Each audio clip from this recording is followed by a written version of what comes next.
नमस्कार दोस्तों, स्वागत है विकिपीडिया में। आज की वीडियो में हम चौथे गुरु रामदास जी के बारे में जानेंगे। वो गुरु रामदास जिनका स्थान हरमंदिर साहिब सिखों का सबसे बड़ा तीर्थ है। गुरु रामदास जी 10 सिख गुरुओं में से चौथे थे। उनका जन्म लाहौर में स्थित एक परिवार में हुआ था। उसका जन्म नाम जेठा था और वह 7 वर्ष की आयु में अनाथ हो गया था। वह वहाँ एक गाँव में अपनी नानी के साथ बड़ा हुआ। 12 साल की उम्र में भाई जेठा और उनकी दादी गोविंदवाल चले गए, जहां उनकी मुलाकात गुरु अमरदास से हुई।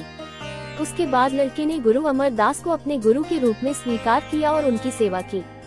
गुरु अमरदास की बेटी ने भाई जेठा से शादी की और वे इस प्रकार गुरु अमरदास के परिवार का हिस्सा बन गए।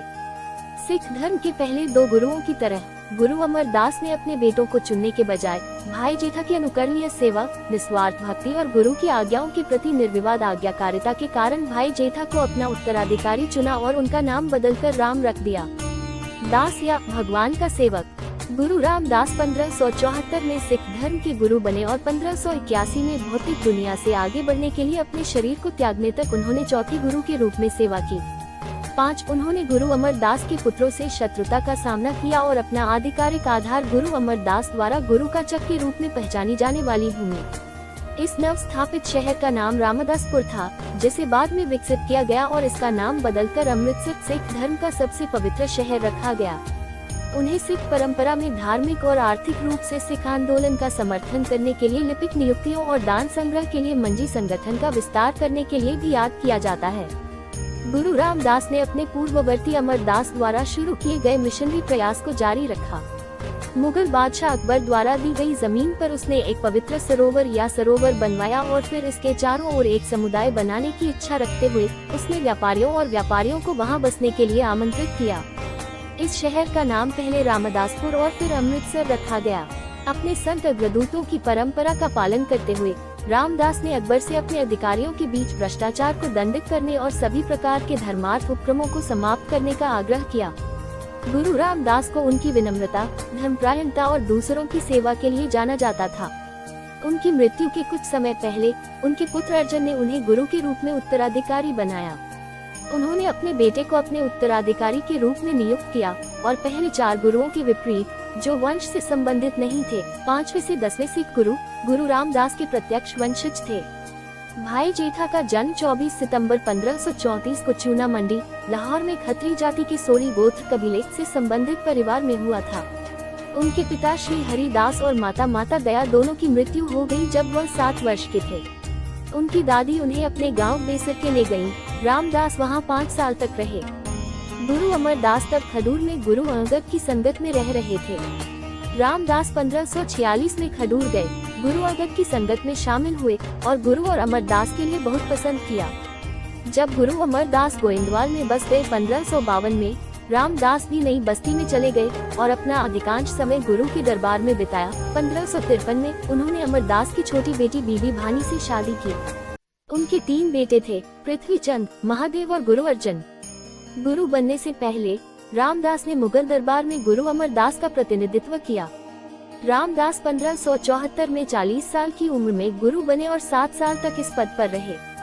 गुरु रामदास को अमृतसर शहर के निर्माण का श्रेय दिया जाता है। गुरु रामदास को सिख परंपरा में पवित्र शहर अमृतसर की स्थापना का श्रेय दिया जाता है।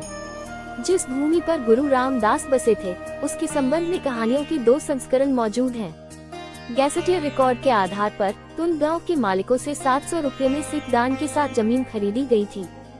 सिख ऐतिहासिक अभिलेखों के अनुसार साइट को गुरु अमरदास द्वारा चुना गया था और गुरु दा चाक कहा जाता था, क्योंकि उन्होंने गुरु रामदास को एक नया शहर शुरू करने के लिए जमीन खोजने के लिए कहा था, जिसके केंद्र में एक मानव निर्मित पुल था।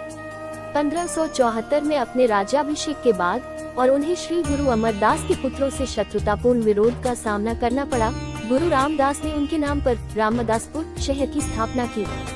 उन्होंने पुल को पूरा करके और उसके बगल में अपने नया आधिकारिक गुरु केंद्र और घर का निर्माण करके शुरुआत की।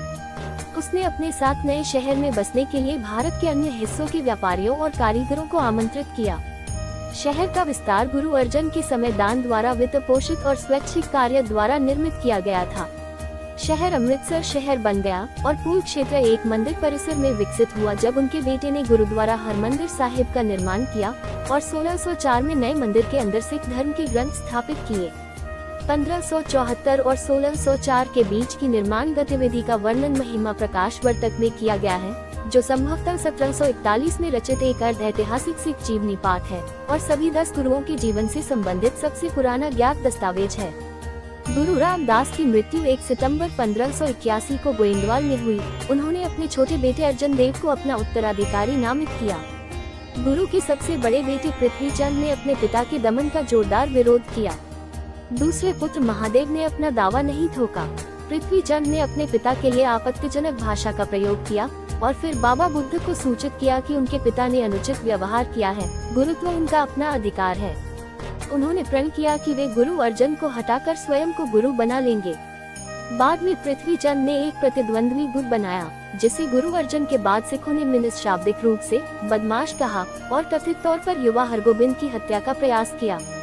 हालांकि पृथ्वी चंद द्वारा लिखित वैकल्पिक प्रतिस्पर्धी ग्रंथों ने सिख गुट को एक अलग कहानी पेश करने का नेतृत्व किया, हरगोबिंद के जीवन पर इस स्पष्टीकरण का खंडन किया और गुरु रामदास के बड़े बेटे को उनके छोटे भाई गुरु अर्जन को समर्पित के रूप में प्रस्तुत किया। प्रतिस्पर्धी ग्रंथ असहमति को स्वीकार करते हैं और पृथ्वी चंद का वर्णन गुरु अर्जन देव की शहादत के बाद साहिब गुरु बनने और गुरु रामदास के पोते गुरु हरगोबिंद के उत्तराधिकार पर विवाद करने के रूप में करते हैं। ये जो गुरुद्वारा आप बैकग्राउंड में देख रहे हैं वो सिखों का सबसे बड़ा तीर्थ हरमंदिर साहिब है। इसी के साथ ही हमारी ये वीडियो भी समाप्त होती है। वीडियो अच्छी लगी हो तो चैनल को सब्सक्राइब करें और वीडियो को लाइक और शेयर करें। कमेंट बॉक्स में धन गुरु रामदास जी लिखना मत भूलना। धन्यवाद।